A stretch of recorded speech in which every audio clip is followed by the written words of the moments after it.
Hi guides, welcome to my channel and very good day to all of you. आज हम लोग national income के एक बहुत ही अच्छे टॉपिक इंटरमीडिएट गुड्स को जानेंगे, उसके एक्सप्लेनेशन, डेफिनेशंस और उसके बारे में कुछ इम्पोर्टेंट पॉइंट्स को जानेंगे।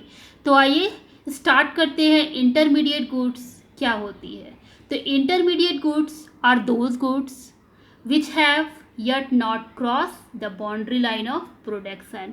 यहाँ पे बाउंड्री लाइन ऑफ प्रोडक्शन कहने का यह मतलब है कि प्रोडक्शन का जो बाउंड्री लाइन होता है, जो कि लास्ट लाइन होता है, उसको क्रॉस नहीं करता है कोई भी गुड्स, उसको हम इंटरमीडिएट गुड्स कहते हैं। तो value is still to be added, मतलब उसमें और भी वैल्यू को एडिट करने की ज़रूरत होती है to these goods and which are yet not ready for use by their final user। और वो क्या होता है कि फाइनल यूज़र को यूज़ करने के लिए तैयार नहीं होता है। तो इन अदर वर्ड्स, अलग वे में हम ये कह सकते हैं कि intermediate goods are those goods. Intermediate goods वह गुड्स होता है which are intermediate goods because wood is used as a raw material. वह इंटरमीडिएट गुड्स इसलिए होता है, जैसे कि मान लेते हैं क्या है, वुड है, लकड़ी है, is used as a raw material, वह रॉ मटेरियल के रूप में यूज होता है फॉर मेकिंग चेयर, चेयर बनाने के लिए। Value is to be added to wood by converting it into chair. और उसमें क्या होता है, वुड में वैल्यू एडेड होता है और तब वह चेयर में कन्वर्ट होता है। तो intermediate goods are those goods which are within the boundary line of production. Value is yet to be added to these goods and these goods are yet not ready for use by their final user। तो ये हमारा होता है intermediate goods। Here in the picture we can see they are purchased by one production unit from another production unit। These goods stay within the production boundary। These goods have derived demand as their demand depends on the demand for the final goods। Final goods उसे कहा गया है यहाँ पे जो boundary line को cross कर चुका है और कंज्यूमर के डिमांड में होता है। The value of these goods is added with the value of final goods. Now come to the next point। In the picture you can see, कभी कभी क्या होता है कि हमें कंफ्यूजन होता है कि इंटरमीडिएट गुड्स यदि हम कंज्यूम कर रहे हैं लेकिन वह किसी प्रोडक्शन के द्वारा यूज़ भी किया जा रहा है, तो उन दोनों के बीच में इंटरमीडिएट गुड्स क्या होगा।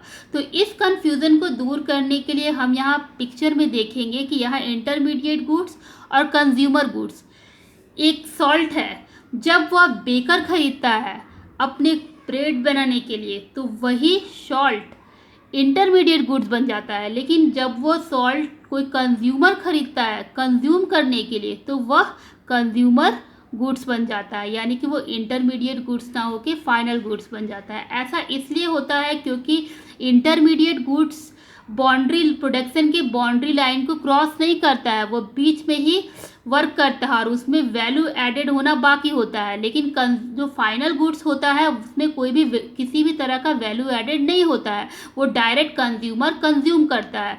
इसलिए यहाँ पे दिखाया गया है कि सॉल्ट जब बेकर यूज़ करता है तो वह इंटरमीडिएट गुड्स कहलाता है, लेकिन वही जब कंज्यूमर यूज़ करता है तो वह फाइनल गुड्स कहलाता है, वो इंटरमीडिएट गुड्स नहीं कह सकते हैं। तो always that type of question come in the examination and most of the student think it's a critical situation where we have to understand which one is the intermediate goods and which one is the consumer goods। Now come to the how to classify goods as intermediate and final goods.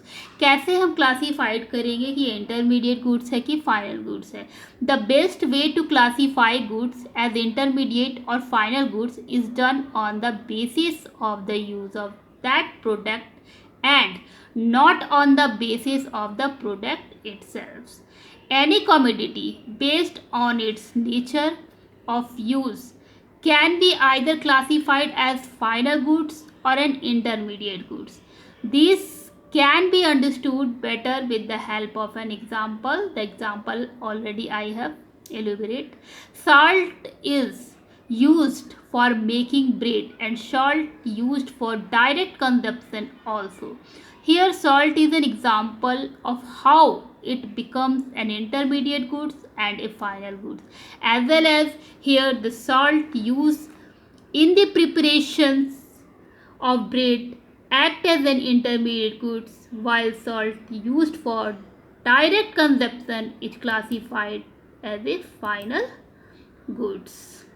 अब यहाँ पे एक example से समझते हैं. ये देखिए हमारा वुड है, वुड इंटरमीडिएट गुड्स हो गया और वुड को चेयर में कन्वर्ट कर दिया गया, तो वो हमारा फाइनल गुड्स हो गया. तो here we can see the value of intermediate goods ultimately becomes a part of the value of final goods. Ultimately क्या होता है कि इंटरमीडिएट गुड्स है वो part of value of final goods. Example, when a carpenter buy wood worth ₹10,000. एक carpenter है जो एक वुड खरीदता है 10,000 में and convert it into chair, और उसको कन्वर्ट कर देता है चेयर में वर्थ ₹20,000. और जैसे वह वुड से चेयर में कन्वर्ट करता है उसकी ₹20,000 हो जाती है. Then the value of chairs final goods. The value of chair क्या हो जाता है, वो फाइनल गुड्स होता है. Include the value of wood intermediate goods, और वैल्यू ऑफ वुड जो होता है वो इंटरमीडिएट गुड्स हो सकता है. I hope you understand from this example. इस एग्जाम्पल से आप समझ गए होंगे. Now this topic has been mostly completed.